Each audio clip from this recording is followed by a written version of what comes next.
Olá, eu sou o detetive Bira. Não, não me venha perguntar se é Bira de Ubiratã, nem se é Bira de Ubirajara. Bira, somente Bira. E eu estou aqui para contar mais um caso criminal para vocês.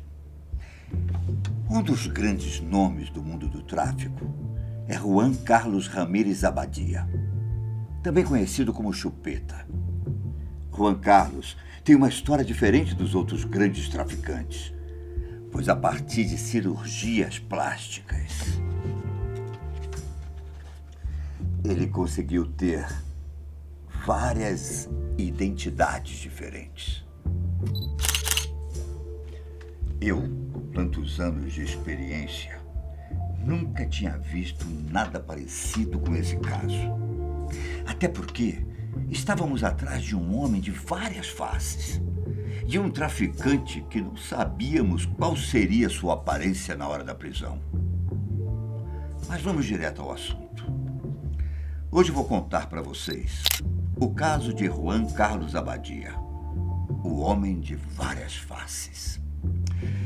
Essa história vai parecer coisa que a gente costuma ver em filmes, mas se trata da vida de Chupeta, um traficante colombiano que chegou a ser o segundo homem mais procurado do mundo pela Interpol, ficando atrás apenas do temido Osama Bin Laden.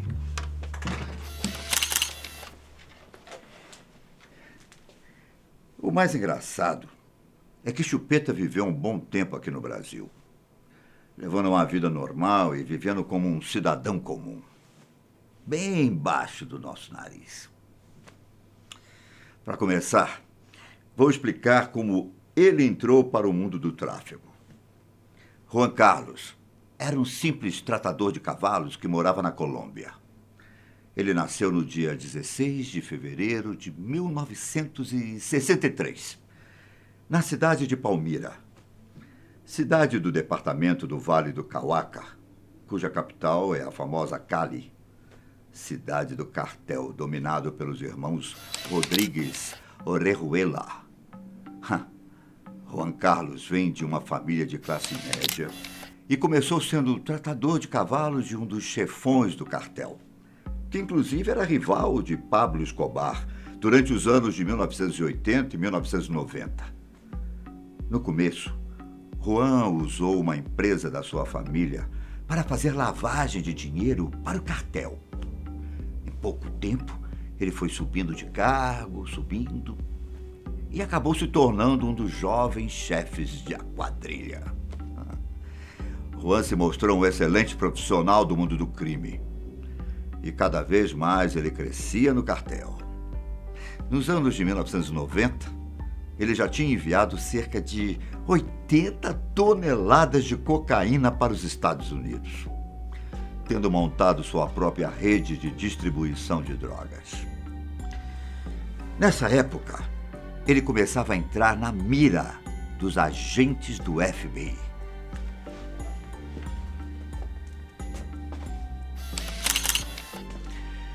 Chupeta logo se tornou dono do cartel do Vale do Norte. Ele tinha duas virtudes. Sempre foi adaptável e era completamente obcecado pelos detalhes dos seus negócios.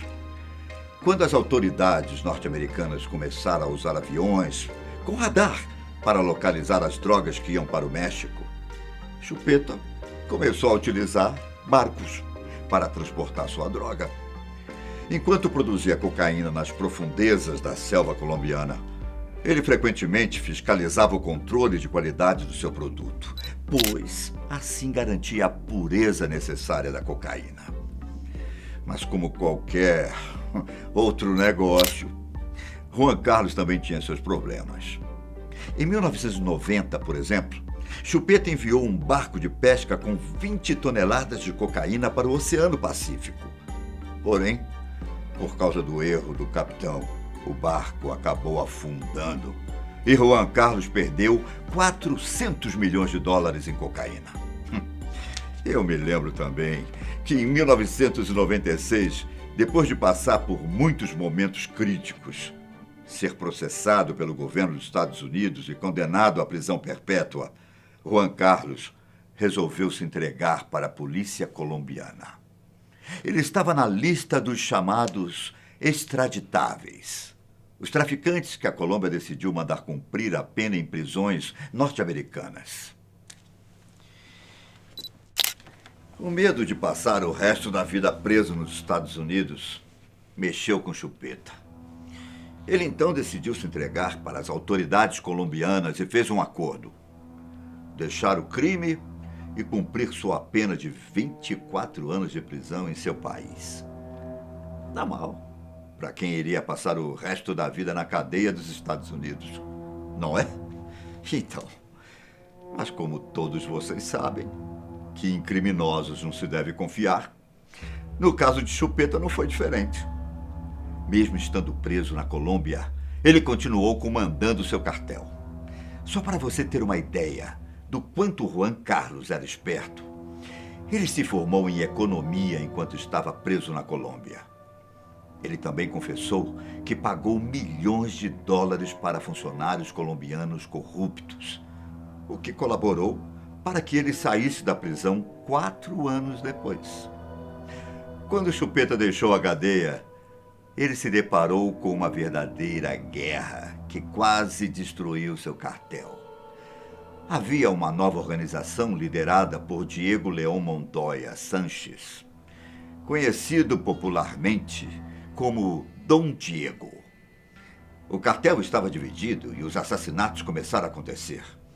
Um dos pistoleiros de Chupeta chegou a matar 300 pessoas na Colômbia, mostrando que ali acontecia uma verdadeira guerra entre os cartéis.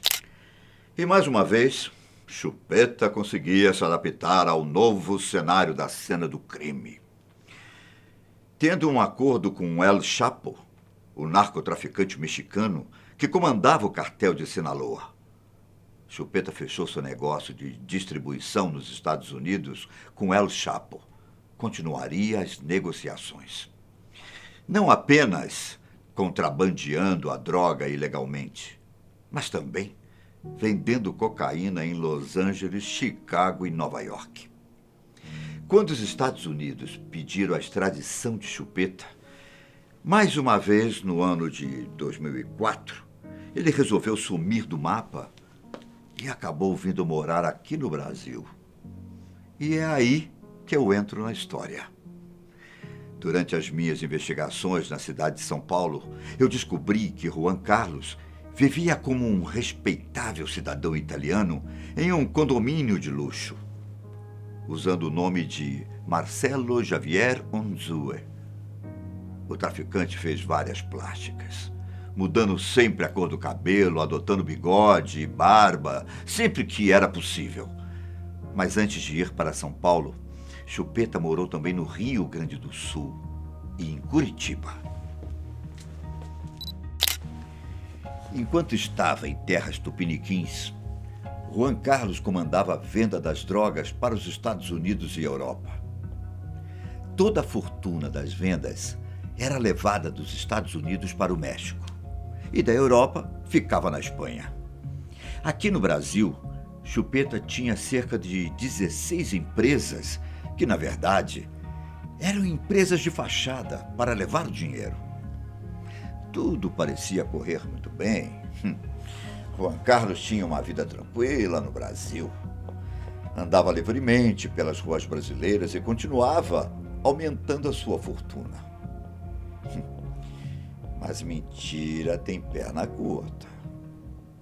E o traficante colombiano começou a ser monitorado pela Polícia Federal, com a minha ajuda.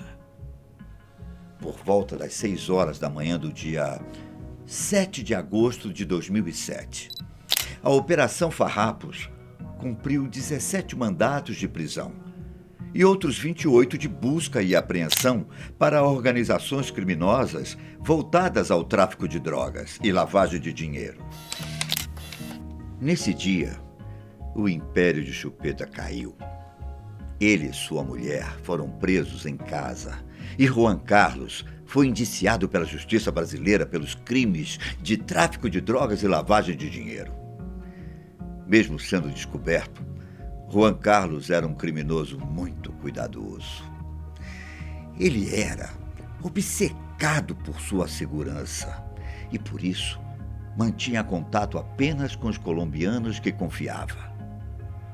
O caso de Pablo Escobar, morto depois que seu esconderijo foi descoberto por causa do uso de celular, fez com que Juan Carlos fosse cauteloso com suas ligações.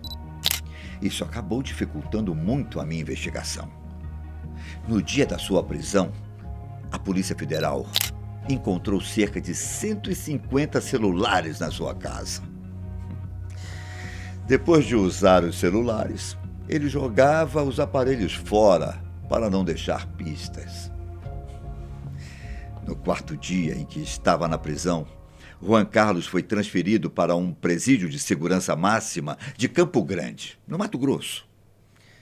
Uma curiosidade intrigante sobre Chupeta é que ele, que era acusado de mais de 300 assassinatos, relatou a um psiquiatra que estava com medo de cometer suicídio.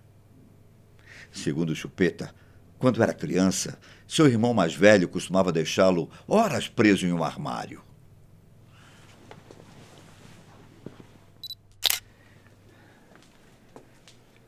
Por esse trauma, ele relatou sentir tensão muscular, câimbras, taquicardias e medo de morrer em lugares fechados. O psiquiatra, então, recomendou às autoridades que deixassem Chupeta fazer exercícios físicos e oferecessem uma atividade intelectual para o criminoso. Parece até ironia o fato de que um criminoso do patamar de Chupeta, que mandou assassinar mais de 300 pessoas, sendo que algumas matou pessoalmente, tivesse medo de ficar preso.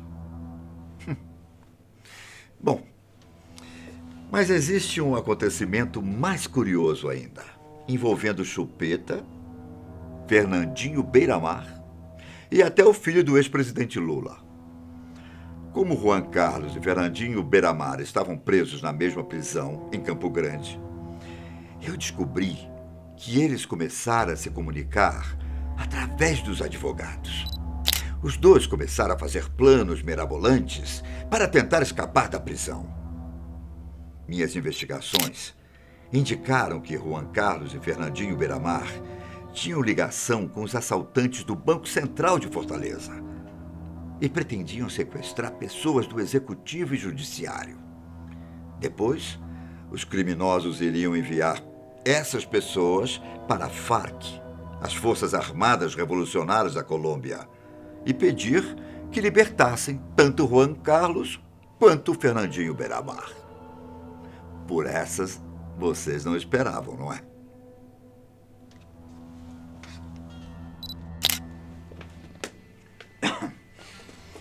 Outros detetives descobriram que os criminosos também queriam planejar sequestrar Fábio Luiz Lula da Silva, filho de Lula, presidente da época.